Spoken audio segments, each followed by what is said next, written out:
नमस्कार, बहुत स्वागत है आपका डिबेट लाइव बड़ी बहस मध्य प्रदेश में। मैं हूं आपके साथ अमित शर्मा। मध्य प्रदेश का वन क्षेत्र सिर्फ हरियाली का नहीं, राजनीति, परंपरा और नीति निर्माण का भी विषय बन गया है। राज्य वन विकास निगम के 50 वर्ष पूरे होने पर मुख्यमंत्री डॉक्टर मोहन यादव ने बड़े विजन की बात की। वन आधारित जीवन शैली 2047 की योजना, जनजातीय भागीदारी और वनाधिकार कानून का सख्त अमल। लेकिन सवाल है, क्या वन संरक्षण और आदिवासी अधिकार साथ साथ चल सकते हैं? क्यों अब भी 2.7 लाख वनाधिकार दावे लंबित हैं? वन भूमि पर 5.4 लाख हेक्टेयर अतिक्रमण, क्या ये आंकड़े सरकार के विजन से मेल खाते हैं? आज इसी विषय पर हम चर्चा करेंगे। उसके पहले एक नजर इस रिपोर्ट पर।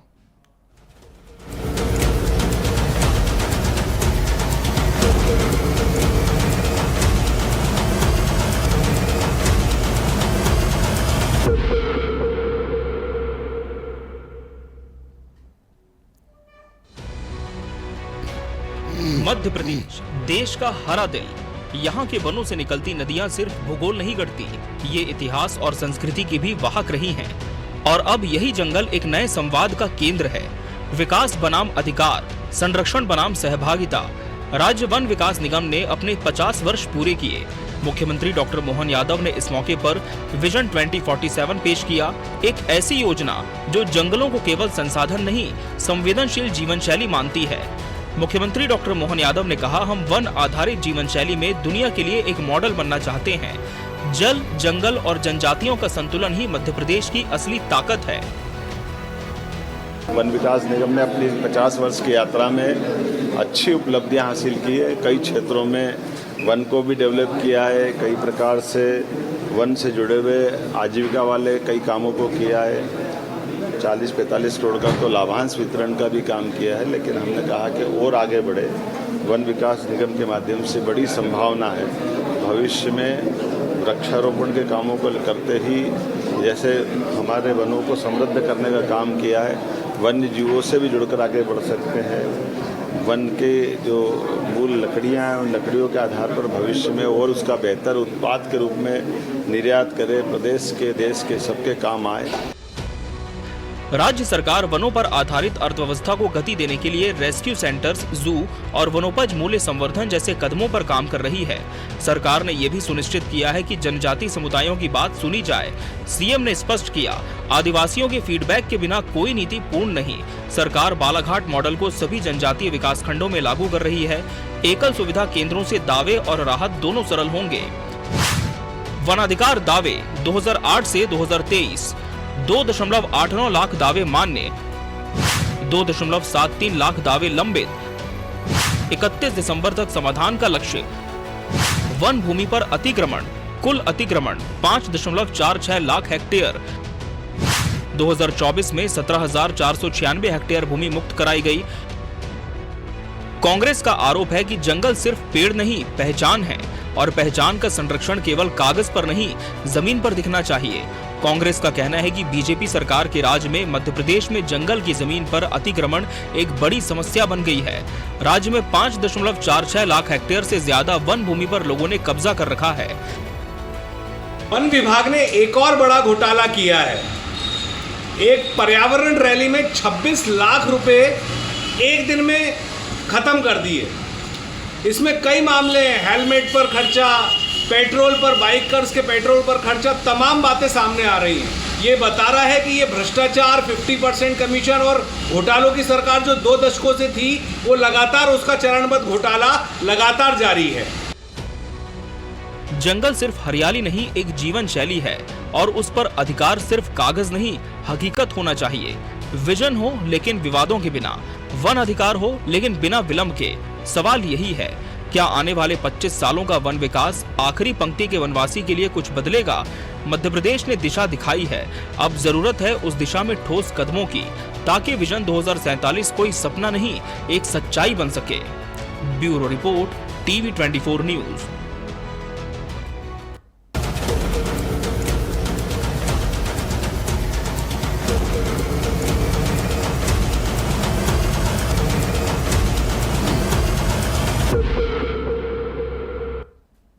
वन विकास बनाम अधिकार, आज इसी विषय पर हम चर्चा करेंगे और इसके लिए हमारे साथ खास मेहमान भी जुड़ चुके हैं पैनल में। हमारे साथ भाजपा प्रवक्ता सत्येंद्र जैन जी जुड़े हैं। सत्येंद्र जी, बहुत स्वागत है आपका। कांग्रेस प्रवक्ता हिमानी सिंह जी प्रतिपक्ष का पक्ष रखेंगे। हिमानी सिंह जी, आपका भी बहुत बहुत स्वागत है। पर्यावरण संरक्षण मित्र अजय दुबे जी भी इस चर्चा का अहम हिस्सा है। अजय दुबे जी, आपका भी बहुत बहुत स्वागत है। सत्येंद्र जैन जी, वन के अधिकारों के लिए, संरक्षण के लिए सरकार लगातार काम करने के दावे करती है, लेकिन वर्तमान में इस रिपोर्ट के माध्यम से आपने देखा कि अतिक्रमण भी एक बड़ी समस्या बनी हुई है। वन अधिकार क्षेत्र को लेकर भी काफी चिंताएं हैं। इसे सरकार किस तरह से ले रही है? देखिए, ये सरकार हमारी गंभीरता से ले रही है और जिस प्रकार से वन जो है, वन संपदा है जी, और वन में जो माइनर फॉरेस्ट प्रोड्यूस होते हैं, लघु वन संपदा, लघु वन उपज जिसको हम कहते हैं, ये इसमें भी हमने बढ़ोतरी की है। और वो जो आजीविका मिशन जो है, उस आजीविका को बढ़ाने में वन सहायक रहें, उसको आवर्धन कैसे करें, तो हमने माइनर फॉरेस्ट प्रोड्यूस जो है उनका नंबर भी बढ़ाया और उनका भी समर्थन मूल्य पर खरीदी जो की जाती है सरकार शासन के द्वारा, कई वन औषधियां मिलती है, तो 90 से ज्यादा ऐसे उत्पाद हैं, उनको हमने सूचीबद्ध किया है, उनका मूल्य भी निर्धारित किया जाता है। ये काम भी हमने किया है। साथ ही साथ आप जो आरक्षण अतिक्रमण की बात कर रहे हैं, हमने 3.25 लाख हेक्टेयर, लगभग 3.25 लाख हेक्टेयर की जो भूमि है उस पर हमने पुनर्वास भी किया है हमारे जनजाति बंधुओं का जो वन से जुड़े हुए हैं, और साथ ही साथ ऐसी अनेक योजनाओं के द्वारा हमने उनका आजीविका को बदला है। और जिस प्रकार से यशस्वी मुख्यमंत्री डॉक्टर मोहन यादव जी ने कहा कि जो वन का उत्पाद है, जो लकड़ी होती है, उसका और कैसे हम रचनात्मक प्रयोग करें या उसका अलग हम अच्छा वाइज यूज करें, तो देखिए लकड़ी जलाने का काम तो उज्ज्वला योजना के आने के बाद काफी कम हुआ है और निसंदेह वो दिशा में भी आगे बढ़े रचनात्मकता में, और जो क्रिएटिविटी में, डिजाइन में, फर्नीचर के अंदर उसका उपयोग होता है, तो उस लकड़ी के द्वारा भी धन संपदा भी हमारे जो वनाच्छादित क्षेत्र हैं वहां पर रहने वाले भाई बंधुओं को हमारे प्राप्त होती है। तो यह काम भी हमारी सरकार ने किया। और उज्ज्वला योजना का एक बहुत बड़ा लाभ मैं आपको बताऊं, आज जो 10.5 करोड़ से ज्यादा उज्ज्वला योजना के कनेक्शंस हैं, और जिसमें कि हम सब्सिडी भी हमारे यहाँ जो लाडली बहना योजना के माध्यम से हमारी बहनों को 450 रुपए में जो गैस सिलेंडर देते हैं, उसमें वो हमारे जो वनाच्छादित क्षेत्र, वनांचल में रहने वाले माताएं बहनें भी हैं, लाभान्वित हो रही हैं, और निसंदेह वो वन पर आश्रित कम हो रही है, उसकी लकड़ी का प्रयोग जलाऊ लकड़ी में नहीं करती हो, जिसके कारण से एक तो वन संपदा जो वो बढ़ रही है, साथ ही साथ उनका आजीविका का स्तर भी बढ़ा है और वनों की कटाई भी रुकी है। तो जो हमने करोड़ों जो अभी वन विभाग ने लगभग 5.5 करोड़ से ज्यादा वृक्षारोपण कर चुके हैं वो, और अन्य विभाग भी कर रहे हैं, किसी ने 5 लाख किया, किसी ने हर दिन 50,000 कर रहे हैं, स्कूल शिक्षा विभाग या किसी ने 90,000 या 4 लाख पौधे लगाए, ऐसे सभी विभाग लगातार कर रहे हैं। जलगंगा संवर्धन अभियान को भी लिया गया, उससे भी भूजल संरक्षण बढ़े। और जो मध्य प्रदेश नदियों का मायका है, लगभग 350 से आसपास नदियां मध्य प्रदेश से जाती हैं और मध्य प्रदेश में उद्गम स्थल है, तो हम नदियों के जो उद्गम स्थल है उनको भी सफाई कर रहे हैं, उन्नयन कर रहे हैं। साथ साथ उनके लिए जो उनकी ट्रिब्यूटरीज होती हैं, जो उनमें सहायक नदियां होती हैं, उनको भी हम समुन्नत कर रहे हैं, जिससे कि मध्य प्रदेश का जल संपदा भी बने और वन संपदा भी बढ़े। और हमारे यहाँ कहा भी गया है कि हमारे यहाँ कहा गया 10 कूप समा वापी, 10 वापी समा हृदया, 10 हृदया समा पुत्रो, 10 पुत्रो समा द्रुमा। तो वन संपदा में द्रुम या वृक्ष की भी बड़ी महत्ता होती है। कहा गया 10 कुएं के बराबर एक बावड़ी होती है, 10 बावड़ी के बराबर एक तालाब होता है, 10 तालाब के बराबर एक पुत्र होता है, और 10 पुत्रों के बराबर एक वृक्ष होता है। वृक्ष हमारे को ऑक्सीजन देता है। और निसंदेह मैं गर्व के साथ भी कहता हूं कि आज मध्य प्रदेश का जो भाग है, लगभग 30% से ज्यादा मध्य प्रदेश के एरिया में फॉरेस्ट कवर है, और इस फॉरेस्ट कवर को भी हमने पिछले सालों में हमारी सरकार के द्वारा हमने बढ़ाया है। ये आवर्धित हुआ, अनेक वन रिपोर्ट में भी आया। और निसंदेह मध्य प्रदेश के लिए और देश के लिए फेफड़े का काम करता है, ऑक्सीजन का काम कर रहा है। बिल्कुल, और वन अधिकार क्षेत्र कितना बड़ा है इस पर भी जरूर मैं जवाब लूंगा अजय जी से। लेकिन हिमानी सिंह जी, क्या सरकार के ये दावे जमीन पर दिखते हैं कि वाकई हमारे मध्य प्रदेश की जो वन संपदा है उसे सरकार संरक्षित कर पा रही है? सत्येंद्र जैन जी के सारा भाषण अगर केवल स्टेज से दिया जाता तो बहुत अच्छा लगता, क्योंकि सवाल जवाब नहीं हो सकते, जीरो, सिवाय झूठ के और कुछ भी नहीं। उज्ज्वला योजना आप देख सकते हैं, पहले 450 रुपए का ही सिलेंडर मिलता था, बस अब आपको और हमको 900 रुपए का मिलता है और उनको 450 का मिलता है, इससे कोई फर्क नहीं पड़ा है। वन संपदा सबसे बड़ी बात है। अभी आज एक घंटे के कार्यक्रम में 21 लाख रुपए, तो सिर्फ इवेंट धर्मी सरकार है, ये इवेंट्स करने में विश्वास करती है और इवेंट्स के बाद उनको समाचार बनाकर और आप और हम इस तरह से डिबेट करते हैं। सिर्फ प्रचार का काम करने के लिए ये सरकार बैठी है और इनके नुमाइंदे सिर्फ उन झूठों का प्रचार करते हैं कि सरकार ये इन्हीं के द्वारा और एजेंसियों के द्वारा जारी किए हुए आंकड़े हैं कि वन क्षेत्र में कमी आ रही है। वन जंगल की जमीन पर सबसे ज्यादा मध्य प्रदेश में अतिक्रमण का काम किया जा रहा है और उसमें कहीं ना कहीं सरकार का संरक्षण होता है, क्योंकि वन विभाग से संबंधित जैसे कानून है वैसे आम आदमी तो कोई भी इस तरह अतिक्रमण करके कब्जा करने का काम नहीं कर सकता। जिस तरह से नए नए घोटाले आ रहे हैं कि 1 घंटे के कार्यक्रम में 5,000 के ड्राई फ्रूट खा जाते हैं, 4 किलो पेंट के लिए 25 मजदूर लग जाते हैं, 40 रुपए का समोसा किसी पंचायत में आ जाता है, वैसे ही 1 घंटे के कार्यक्रम के लिए 21 लाख रुपए खर्च हो जाते हैं वन विभाग के लिए और सिवाय सिर्फ इवेंट के कुछ भी नहीं होता है। अगर बात करें झूठों की बात करें, जैसे उज्ज्वला योजना का मैंने बताया, जिस तरह से लकड़ी शायद सत्येंद्र जैन जी अपने भारतीय जनता पार्टी के एसी कार्यालयों से बाहर आकर उनको गांव में घूमने का समय नहीं मिलता, वरना जाकर देखें कि किस तरह से चूल्हे पर आश्रित है आज भी महिलाएं और लकड़ी का उपयोग अभी भी कर रही हैं, क्योंकि वो भी कहीं ना कहीं सरकार का फेलियर है कि आप लोग इस तरह से उनको गैस उपलब्ध नहीं करवा पा रहे हैं और कहीं ना कहीं कानूनों में भी इतनी कसावट नहीं है। और सब जो सहायक नदियों की बात करी, और आप और हम सभी जानते हैं कि हम मुख्य नदियों की सफाई, चाहे वो शिप्रा हो या नर्मदा हो या यमुना हो या गंगा हो, अलग अलग प्रदेशों में जहां जहां भी इनकी सरकारें हैं, हम उनके लिए संघर्ष कर रहे हैं और आप हम सभी जानते हैं नदियों की क्या स्थिति है। उसके बाद ये बात कर रहे हैं इनका झूठ का पुलिंदा कि जब हम मुख्य नदियों को मुक्त नहीं कर पा रहे हैं तो ये सहायक नदियों के लिए क्या कर पा रहे होंगे। आप कहीं पर भी जाएंगे, अभी बरसात का सीजन खत्म होगा, अक्टूबर नवंबर के बाद सभी नदियां जगह आपको रास्ते दिखाई देंगे, सब सूखी हुई, सिर्फ बरसाती नाले बन गई हैं नदियां, जो सिर्फ ये 3-4 महीने जब बरसात होती रहती है उसमें उस समय उनमें पानी दिखाई देता है। और जहां जहां घाट है मुख्य, आज भी जिस क्षेत्र से मुख्यमंत्री खुद निवास करते हैं उज्जैन, वहां पर टैंकर का पानी जो है, टैंकर का पानी शिप्रा नदी में डाला जाता है और तब कहीं जाकर जो तीर्थ यात्री आते हैं उनके लिए नदी उपलब्ध करवाई जा सकती है, जल कुंभी, और इस तरह से नदियां पूरी तरह से प्रदूषित हैं। तो वन संपदा का प्रयोग जो है वो सिर्फ और सिर्फ माफिया और जो सरकार द्वारा पोषित अपराधी होते हैं वो अपने आप को संपन्न बनाने के लिए करते हैं। वन संपदाओं का उत्खनन करते हैं, लूट करते हैं आखिर, पर उससे आम जनता को या किसी को इस तरह का कोई फायदा नहीं होता है। ठीक है, पर्यावरण मित्र अजय दुबे जी भी हमारे साथ लगातार जुड़े हैं। अजय दुबे जी, सरकार के दावे आपने सुने इस चर्चा में, रिपोर्ट के माध्यम से आपने देखा कि किस तरह से लगातार दावे भी किए जा रहे हैं लेकिन फिर भी चुनौतियां बनी हैं। दूसरी तरफ कांग्रेस के आरोप भी हैं कि आप बातें बड़ी बड़ी करते हैं लेकिन जमीन पर जब हम सच्चाई देखते हैं तो उसे मेल नहीं खाती। लेकिन आप भी लगातार सालों से इस दिशा में काम कर रहे हैं, पर्यावरण संरक्षण के लिए काफी कैंपेन से आप जुड़े हैं। आप क्या देखते हैं, क्या वास्तव में हमारे जो वन संपदा है मध्य प्रदेश की, आज हम अपनी धरोहर को सहेज पा रहे हैं या फिर वाकई बहुत हम कह सकते हैं कमियां भी हैं अभी जिन्हें दूर करने की आवश्यकता है? शुभम जी, सबसे महत्वपूर्ण है कि पर्यावरण और वन संरक्षण पे ये जो बहस है इसमें राजनीतिक विरोध या मतांतर का कोई अर्थ नहीं है, क्योंकि पर्यावरण और वन यदि बेहतर रहेंगे तो वो सबके लिए उपलब्ध रहेंगे। शुद्ध हवा, शुद्ध जल, शुद्ध वायु।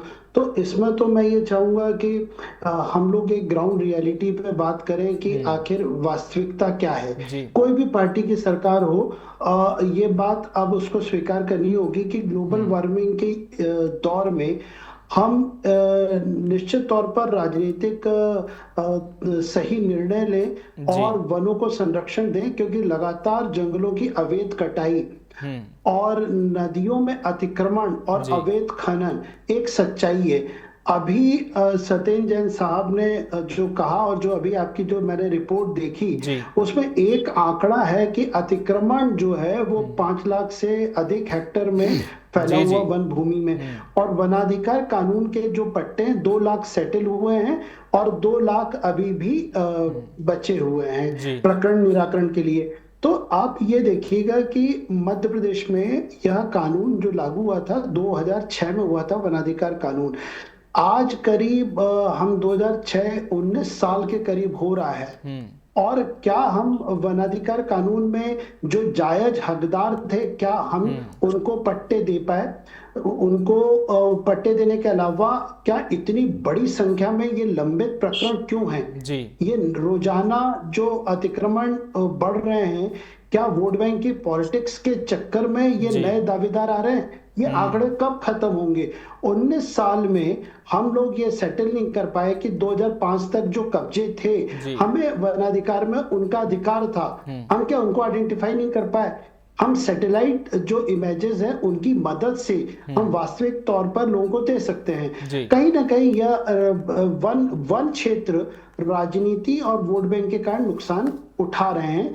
और कई जगह यदि आप देखें तो जो अतिक्रमण है उनमें वन विभाग पे हमले हो रहे हैं। और शायद सत्येंद्र जैन साहब को याद होगा कि लटेरी में तो वन विभाग और के ऊपर हमला हुआ, पुलिस के ऊपर हमला हुआ था, कुछ लोग शहीद हुए थे। और कहीं ना कहीं अपराधियों को आप आश्चर्य करेंगे जिन्होंने वन अतिक्रमण किए थे उनको राहत राशि भी दी गई थी।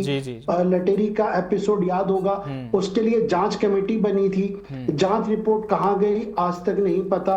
लेकिन वन अतिक्रमण और वनाधिकार दोनों में अंतर करते हुए वास्तविक लोगों की मदद करना और वनों को बचाना है। वनों में जो अतिक्रमण कर रहे हैं वो नदियों में अवैध खनन कर रहे हैं, चाहे वो रेत के खनन का मामला हो, चाहे नर्मदा जी का मामला हो। अभी जल जो मिशन की बात हुई थी कि जल गंगा मिशन हुआ है, तो आप नर्मदापुरम बहुत दूर नहीं है, सीहोर में आप देखिए, वहां पर हमेशा वीडियो आते रहते हैं। आप मुरैना देखिए, मध्य प्रदेश की नदियों को छलनी कर दिया रेत माफिया ने। तो इनमें से कितनों को आप पकड़ के सजा दे पाए, कितनी संपत्ति राजसात हुई है। आपने वनों में शिकार के मामले आप देख लीजिए, अवैध कटाई के मामले देख लीजिए, अतिक्रमण के खिलाफ आपके वन टीम पे हमले हो रहे हैं, आप कितने लोगों के खिलाफ प्रकरण दर्ज कर रहे हैं। आपकी सरकार में विरोधाभास है। शिवराज जी खिवनी अभ्यारण्य में अभी अतिक्रमण की जो कार्रवाई हुई थी वहां पर गए, उन्होंने कहा कुछ अधिकारी सरकार की छवि खराब कर रहे हैं। तो क्या अधिकारी आपके बेलगाम हो गए? आप लोगों ने सरदार पटेल अभ्यारण्य जो सीहोर में प्रस्तावित था, जो टाइगर कॉरिडोर का हिस्सा, उसका गठन रोक दिया। आपके यहाँ सोनेवानी अभ्यारण्य का गठन लंबित है बालाघाट में, वहां पे बहुत बड़ी संख्या में 50 से अधिक बाघ सोनेवानी में, वहां पर राजनीतिक दबाव में आपने वहां का अभ्यारण्य का गठन रोका। इसके अलावा आप ऐसे कई इलाके हैं जिनमें आप आश्चर्य करेंगे, कुछ दिन पहले राजस्थान और मध्य प्रदेश के बाघों का शिकार करने वाला अंतरराष्ट्रीय गिरोह पकड़ाया। माधव नेशनल पार्क में इन्होंने टाइगर छोड़ रहे थे, उसकी संख्या में भी अब संदेहास्पद स्थिति हो रही है कि कितने बचे हैं। तो यदि आप कानून आपके हाथ में, आपकी सरकार है, 20 साल का लंबा समय है, यदि दोषियों को सजा मिली है तो वो आंकड़े के साथ आप बात करिए, तो ये भरोसा है कि इनका आप संरक्षण करेंगे। जी, जवाब दीजिए सत्येंद्र जैन जी। इनके अलावा 2.73 लाख दावे भी लंबित हैं और 31 दिसंबर तक समाधान का लक्ष्य भी निर्धारित किया गया है। तो क्या इस समय सीमा तक समाधान हो जाएगा सभी चुनौतियों का? निसंदेह अमित जी, सभी चुनौतियों का समाधान हमारी सरकार करती है और नागरिक देवोभव के मंत्र को मानते हुए हम करते ही हैं। और ये मैं बता दूं, 15 महीने की कमलनाथ जी की जो सरकार रही, जो हमारी दीदी हिमानी जी कह रही थी, 15 महीने के सरकार ने लिटमस टेस्ट की तरह फेल हुई कमलनाथ जी की। और लगभग 3.5 लाख जो जनजाति बंधुओं को हमने जो वनाधिकार कानून के तहत पट्टे दिए थे, निरस्त भी किया था। उनको बेघर करने का काम, उनको जमीन से बेदखल करने का महापाप 15 महीने में कमलनाथ जी की सरकार ने किया था। उस पाप को भी हमने धोया और हमने क्योंकि हमारे लिए नागरिक देवोभव और जनजाति बंधुओं को उनकी सेवा के लिए तो वो पट्टे हमने पुनः प्रदान किए। और अभी भी जो उनके दावे बहुत सारे मान्य किए गए और आगे भी हम करते रहेंगे उसके गुण धर्म के आधार पर। और निसंदेह हम सब सुविधाएं देंगे। अब जो दूसरी बातें आती है कि जिस प्रकार से हमारी दीदी कह रही थी कि नदियों का, तो देखिए वही कांग्रेस है जब अटल जी ने कहा कि नदी जोड़ो अभियान लाएं, तो अटल जी की सरकार ने जो स्वप्न देखा अमित जी, विरोध आऊंगा हिमानी जी, आपसे जवाब लूंगा। 20 साल के 15 महीने और 15 दिनों में ढूंढ लेंगे सत्येंद्र जी, काबिलियत तो है अभी, चाहे वो हमारा केन बेतवा हो या हमारी पीकेसी प्रोजेक्ट हो या ताप्ती बेसिन हो, ये सारी योजनाएं मध्य प्रदेश की धरती से जा रही हैं। आज कांग्रेस को क्षमा याचना करनी चाहिए। मुझे लगता है उसमें मतलब उस जल से उनको अपने आप को पवित्र कर लेना चाहिए, क्योंकि पाप धो लेना चाहिए उन्हीं जो नदियों के जल से, क्योंकि इस कांग्रेस आप ही का रुख करूंगा इनके बाद। और जिस प्रकार से दीदी कह रही है कि लाडली बहना के सिलेंडर, देखिए 10 सेकंड और दीजिए अमित जी, जो सिलेंडर की बात इन्होंने उठाई थी कि आपको और हमको नहीं मिलता, तो देखिए हमारे लिए भी 200 रुपए सिलेंडर पर कम करने का काम किया गया। पेट्रोल पर भी 15 से 17 रुपए, पेट्रोल डीजल पर 15 और 17 रुपए तक हमने कम किए पिछले 3 सालों में, और गैस सिलेंडर पर भी कम किया 200, 400, आज भी 800 के रुपए के आसपास का सिलेंडर मिलता है दीदी, और 900 का नहीं मिलता सभी को। हाँ, अब बेगा वारिया था, 881 रुपए का कल खरीदा सत्येंद्र जी, 881 का पर्ची दिखाओ। और बेगा वारिया सहारिया, अमित जी 10 सेकंड और, बेगा वारिया सहारिया जो बहन थी, उनके 1500 रुपए प्रति माह की जो हम राशि देते हैं बैंक में, इनके बैंक अकाउंट में डाका डालने का काम, हमारी आदिवासी महिलाओं के बैंक में ताला डालने का काम कमलनाथ जी की 15 महीने की सरकार। ठीक है, जवाब ले लेते हैं हिमानी सिंह जी। वन पर जवाब लूंगा आपसे। जिस तरह से 31 दिसंबर तक की डेडलाइन तय की गई है, क्या सरकार का तो दावा है कि वाकई ये पूरा हो जाएगा, लेकिन कांग्रेस क्या मानती है, क्या इस कम समय में सभी जो चुनौतियां हैं हमारे वन अधिकार क्षेत्र से संबंधित वो पूरी हो जाएंगी? सत्येंद्र जी, एक चीज पूछूंगी, 881 900 के करीब मानेंगे कि 800 के? मैथ्स पढ़ी होगी सत्येंद्र जैन जी ने, 5th क्लास में सिखाया जाता है, ये लिखा हुआ है। मधुमिता गैस एजेंसी कल ही पेमेंट किया 881 रुपए का सत्येंद्र जी। अब सभी चीजों के लिए तो सबूत की बात नहीं थी, अजय जी जो बात कह रहे थे उसका एक का भी आप जवाब नहीं दे पाए। केन बेतवा के लिए कितने वन काटे जा रहे हैं, आज का टॉपिक वन है, और 900 की बड़ी आपने उससे कह दिया। एक कहानी सुनी होगी कि 5 रुपए की रोटी को 20 रुपए का कर दो, और उसके बाद जनता को राहत देने के लिए उसकी कीमत 15 रुपए कर दो, जनता भी खुश हो जाएगी, जनता बेवकूफ बन जाएगी और राजा का काम हो जाएगा। 400 450 का जो पूरे आम जनता को, सभी को, आपको, हमको, सबको मिलता था, वो सिलेंडर पहले 1100 का कर दो और फिर एहसान दिखाकर उसको 900 का कर दो। और क्योंकि वो 881 के आंकड़े में आ जाता है, तो डिबेट में झूठ बोल दो कि 800 रुपए का प्राप्त होता है। किसी भी चीज का आप जवाब नहीं दे पाए। केन बेतवा के लिए कितना वन जाटा जा रहा है, अवैध कटाई कितनी हो रही है, अवैध उत्खनन तो मध्य प्रदेश की पहचान बन गई है, जिससे बीजेपी के नेता जो कि एक छोटा सा पदाधिकारी भी आता है, हो जाता है, वो लखपति करोड़पति बन जाए, हर कोई भारतीय जनता पार्टी का जो नेता है वो अवैध उत्खनन से जुड़ा हुआ मिलेगा ही। हमले होते हैं वन विभाग के अधिकारियों पर, लोग मारे जाते हैं, और अजय जी ने जैसे जैसी चीजें बोली उनको दोहराने का कोई फायदा नहीं, क्योंकि सत्येंद्र जैन जी के पास कहीं ना कहीं से कोई 15 दिन का कोई बहाना ले लेंगे, 15 महीने की, मतलब 20 साल के ऊपर हमेशा 15 दिन महीने हावी रहते हैं इनके, और ये फिर कहना चाहते हैं कि ये लोग बहुत अच्छे से शासन कर रहे हैं। हर चीज का जवाब इनके पास या तो 20 साल पहले दिग्विजय सिंह जी पहुंच जाएंगे या 15 दिन के 15 महीने की शासन में पहुंच जाएंगे, पर इनके पास अपनी किसी गुनाह को छुपाने के लिए कोई लॉजिकल रीजन नहीं होता है, लॉजिकल जवाब तो ये दे ही नहीं सकते, इनसे कोई उम्मीद भी नहीं कर सकते। हिमानी जी, क्या 31 दिसंबर तक सभी डेडलाइंस पूरी हो जाएंगी, क्या मानते हैं आप? बिल्कुल तो नहीं हो पाई सर, क्योंकि सरकार की नीयत में खोट है, क्योंकि जो लोग, जिन लोगों को इन चीजों को करने की जवाबदारी मिली है, वही इन चीजों से कमाने का काम कर रहे हैं। जैसा कि अजय जी ने कहा, ग्लोबल वार्मिंग का दौर है, ये भी सरकार की ही जवाबदारी है कि ग्लोबल वार्मिंग के कुछ ऐसे चीजों को प्रमोट किया जाए, चाहे आप सौर ऊर्जा हो या ऐसी और चीजें हो जिनसे कि हम ग्लोबल वार्मिंग पे कंट्रोल कर सकें, पर ऐसा कुछ भी करती हुई सरकार नजर कहीं से कहीं तक नहीं आ रही है। तो ये दावे कैसे पूरे हो जाएंगे जब सरकार इसके विषय में गंभीर ही नहीं है। ठीक है अजय दुबे जी, मुख्यमंत्री ने खुद कहा है कि 31 दिसंबर तक सभी लंबित प्रकरणों का निपटारा भी करना है, इसके अलावा एंक्रोचमेंट भी एक बड़ी समस्या है, लेकिन क्या आप मानते हैं कि जमीन पर 5 महीने का ये समय इतने लंबित प्रकरणों के लिए, अतिक्रमण को हटाने के लिए प्रैक्टिकली पॉसिबल है, हो सकता है ये? देखिए, वन भूमि में जो अतिक्रमण है उनके लिए और वन अधिकार के जो लंबित प्रकरणों के निराकरण के लिए 5 महीने बहुत कम समय है। और ये सरकारें में जो भी सरकार में बैठता है वो लंबे समय से वन अधिकार के प्रकरणों के निराकरण के दावे करते हैं। तो संभव नहीं है कि 31 दिसंबर तक ऐसा हो पाएगा। और यह भी एक सत्य है, जैन साहब से मैं जरूर पूछना चाहूंगा कि वर्तमान में मुख्यमंत्री ही मध्य प्रदेश के वन मंत्री भी हैं और मध्य प्रदेश के पर्यावरण मंत्री भी हैं। तो इतने सारे विभागों का बोझ, उनके पास और भी विभाग है, गृह विभाग है, खनिज विभाग है, तो उनके पास कई विभागों की पूरी फौज है। तो क्या वह यह न्याय कर पा रहे हैं? वनवासियों के प्रति आपकी सरकार सम्मान रखती है, तो क्या कोई भी मध्य प्रदेश का आदिवासी विधायक 40 से अधिक है, क्या वन मंत्री नहीं बन सकता? क्या पर्यावरण मंत्री नहीं बन सकता? यदि आप कोई नेतृत्व लाते हैं वन क्षेत्र के लिए, तो निश्चित तौर पर वह सही दिशा होगी। वह यह निराकरण करेगी कि हाँ आदिवासियों, हम आपका सम्मान करते हैं, हम आपको वन विभाग का जिम्मा देते हैं, आप यहां से वन अतिक्रमण हटवाइए, वन का पट्टों का निराकरण करिए। लेकिन यदि आपके पास बहुत सारे विभाग हैं तो निश्चित तौर पर समय लगता है निर्णय लेने में और विलंब होता है। तो मध्य प्रदेश में पहले तो वन मंत्री आना चाहिए, पर्यावरण मंत्री आना चाहिए, उसके बाद हम वनों की भलाई की बात करेंगे। जी चलिए, तो कहीं ना कहीं सरकार के दावे लगातार हैं कि कहीं हमें वनों का संरक्षण करना है और एक डेडलाइन भी है, देखना होगा कि कब तक ये सुनिश्चित हो पाती है। बहरहाल समय हमारे पास इतना ही था इस चर्चा के लिए। आप सभी मेहमानों का बहुत बहुत धन्यवाद हमसे इसमें जुड़ने के लिए और इसका हिस्सा बनने के लिए। इसी के साथ बड़ी बहस डिबेट लाइव मध्य प्रदेश में आज के लिए फिलहाल इतना ही। मुझे और पूरी टीम को दीजिए इजाजत। नमस्कार।